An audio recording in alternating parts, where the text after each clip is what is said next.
شادی کے 2 دن بعد میری بیوی انتقال کر گئی۔ جب میں بیوی کو دفنانے لگا تو 2 سفید رنگ کی بلیاں میری بیوی کے قبر کے آس پاس گھومنے لگیں۔ میں جب روز قبر پر جاتا تو وہ بلیاں وہاں پر موجود ہوتیں اور مجھے دیکھ کر قبر سے مٹی ہٹانے لگتی۔ جب میں نے مولوی صاحب کو یہ سب کچھ بتایا تو انہوں نے قبر کھودنے کا حکم دیا، جس پر میں نے جب قبر کو کھدوایا تو میرا کلیجہ تو پھٹ گیا، کیونکہ میں جب اپنے کمرے میں گیا تو میں نے دیکھا کہ میری بیوی گھونگھٹ اوڑھے بیٹھی ہوئی ہے، اور مجھے اس بات کی بے حد خوشی تھی کہ میری بیوی بہت زیادہ نیک ہے، کیونکہ آج تک میں نے کبھی کسی لڑکی کے ساتھ کردار کو میلا نہیں کیا تھا، تو میری بیوی بھی مجھے ضرور نیک ملی ہوگی۔ اپنے کمرے میں جانے سے پہلے میرے بھائی نے مجھے روکا اور کہا کہ بھائی، آج تم بہت زیادہ خوش ہو۔ میں جانتا ہوں کہ تمہاری شادی ایک نیک عورت سے ہوئی ہے، لیکن حقیقت تو میں ہی جانتا ہوں۔ تمہارا ماضی جس طرح کا رہا ہے، اس عورت کا بھی کوئی نہ کوئی ماضی رہا ہوگا۔ جس پر میں نے اپنے بھائی سے کہا کہ میں نے اپنے اللہ سے سچی توبہ کر چکا ہوں، اگر اس نے بھی کوئی اس طرح کا گناہ کیا ہوگا تو اس نے بھی سچی توبہ کی ہوگی۔ میری یہ بات سن کر میرا بھائی ہنسنے لگا اور مجھے کہنے لگا کہ آپ تو حقیقت سے ناواقف ہیں، جب اصلیت آپ پر کھلے گی تب پتہ چلے گا۔ مجھے آپ کی اپنے بھائی کی باتوں پر غصہ آ رہا تھا، پتہ نہیں کیا بولی جا رہا ہے، اس لیے میں اس کو وہیں بولتا چھوڑ کر اپنے کمرے میں چلا گیا۔ وہاں جا کر دیکھا تو میری بیوی گھونگھٹ اوڑھے بیٹھی ہوئی تھی۔ میں نے اپنی بیوی کے ساتھ بہت سی محبت کی باتیں کی اور محبت کے دعوے کیے اور اسے منہ دکھائی کا گفٹ دیا، اور میں نے وہ رات بہت ہی خوبصورت انداز میں منائی۔ اگلی صبح جب میری بیوی کی آنکھ کھلی تو مجھے ایسے لگا کہ ہمارے دروازے کو کوئی زور زور سے بجا رہا ہے۔ جیسے ہی میں نے دروازہ کھولا تو دروازے پر کوئی بھی نہیں تھا۔ میں بہت زیادہ پریشان ہوا، میری بیوی بھی پریشان ہو گئی اور اس کے چہرے پر ایک رنگ آیا اور ایک چلا گیا۔ میں نے کہا کہ دروازہ بجانا تو کسی انسان کا کام ہے، لیکن یہاں کوئی بھی نہیں ہے۔ میری بیوی بھی اس بات کو نظر انداز کر کے نہانے کے لیے چلی گئی۔ جب واپس آئی تو اس نے نماز پڑھنی شروع کر دی، اور میں اس بات پر بہت خوش تھا کہ میری بیوی بہت زیادہ نیک ہے۔ اور اس کے تھوڑی دیر بعد میری ماں آئی اور اس نے کہا کہ یہ سب کچھ تمہاری بیوی کی وجہ سے ہوا ہے، گھر میں سارا راشن ختم ہو گیا ہے، پتہ نہیں ہمارے گھر سے کوئی راشن چوری کر کے لے گیا ہے۔ جس پر میں بہت زیادہ حیران ہوا کہ یہ اماں کیا کہہ رہی ہے، ایسا کیسے ہو سکتا ہے کہ گھر سے کوئی راشن چوری کر کے لے جائے۔ بہرحال انہوں نے مجھے بازار بھیج دیا تاکہ میں کھانے پینے کا سامان لے آؤں اور ناشتہ بن سکے۔ میں ناشتے کا سامان لے کر آیا تو مجھے ایسے لگا کہ جیسے ہمارے گھر سے زور زور سے رونے کی آوازیں آ رہی ہیں۔ میں نے دروازہ بجانا شروع کیا، لیکن دروازہ کسی نے بھی نہیں کھولا۔ میں بہت زیادہ پریشان ہوا کہ گھر میں میرا بھائی، میری اماں اور میری بیوی موجود تھے، لیکن دروازہ نہیں کھول رہا تھا۔ اور تھوڑی دیر بعد جب دروازہ کھلا تو میں نے اپنے بھائی سے پوچھا کہ دروازہ کیوں نہیں کھول رہے تھے۔ اس نے کہا کہ ہمیں دستک سنائی نہیں دی۔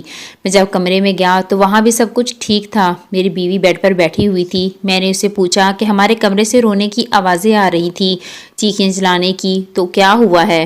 اس نے کہا کہ اس طرح کی تو کوئی بھی بات نہیں ہے، اس طرح کچھ بھی نہیں ہوا۔ اب میری اماں نے آ کر کہہ دیا کہ میں تمہاری بیوی کی نوکرانی نہیں ہوں اور نہ ہی اس گھر کے کام ہوتے ہیں، اپنی بیوی سے کہو کہ گھر کا سارا کام خود کرے۔ اس طرح شادی کی پہلی ہی صبح میری بیوی نے اٹھ کر ناشتہ بنانا شروع کر دیا۔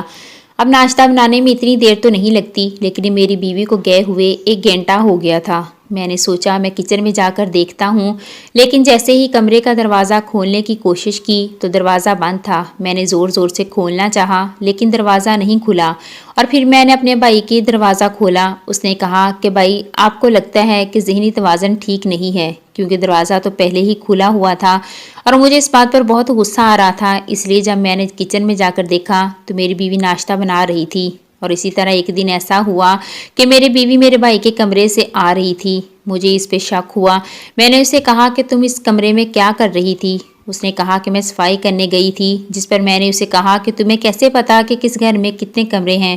تو اس کو بھی اس بات پر غصہ آ گیا، اور اس نے کہا کہ جب تمہاری ماں مجھ سے صبح ناشتہ بنوا سکتی ہے تو گھر کی صفائی کیوں نہیں کروا سکتی؟ میں نے اس لیے سارے کام خود ہی کرنے شروع کر دیے۔ اور اس نے یہ کہہ کر رونا شروع کر دیا، اور اس نے کہا کہ مجھے میرے گھر چھوڑ آؤ، میں یہاں نہیں رہنا چاہتی، یا تو مجھے علیحدہ گھر لے کر دو۔ مجھے اس کی بات بڑی عجیب لگی کہ اس طرح بات کیوں کر رہی ہے، اس لیے میں نے اسے کہا کہ ٹھیک ہے، میں تمہیں تمہارے ماں باپ کے گھر چھوڑ آتا ہوں۔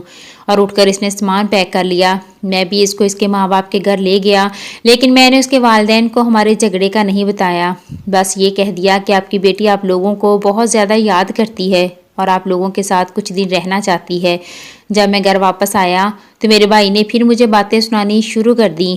ایک دن جب ہم کھانا کھا رہے تھے تو اس نے میری اماں سے کہا کہ آپ کو میرا وہ دوست یاد ہے جس کی 3 سال پہلے شادی ہوئی تھی؟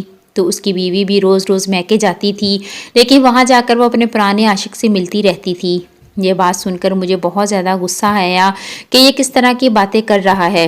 مجھے بھی کہنے لگا کہ آپ اپنی بیوی کو میکے چھوڑ آئے ہیں، اس طرح تو آپ کی بیوی وہاں پر پرانے عاشقوں سے ملتی ہوگی۔ مجھے اس کی بات یہ سن کر غصہ آ گیا اور میں اٹھ کر کھڑا ہوا۔ اس نے کہا کہ کہاں جا رہے ہو؟ میں نے اسے بتایا کہ میں اپنی بیوی کو واپس لینے جا رہا ہوں، جس پر اس نے بتایا کہ اس کی بیوی تو گھر واپس آ گئی ہے اور آپ کو اس بات کا اندازہ نہیں۔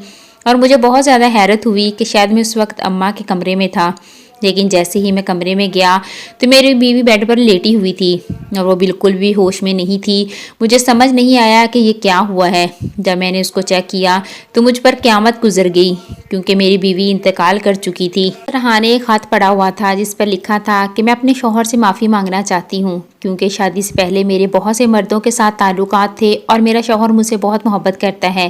اس کا یہ خط پڑھ کر مجھے بہت غصہ آیا اور اس کے اس طرح مر جانے پر بھی غصہ آیا کہ وہ مجھے چھوڑ کر کیوں چلی گئی۔ اب جب اس کے گھر والوں کو یہ ساری بات پتہ چلی تو وہ ہمارے گھر آئے۔ وہ اپنی بیٹی کی موت کا ذمہ دار مجھے سمجھ رہے تھے اور میں مزید کوئی صدمہ لینا نہیں چاہتا تھا۔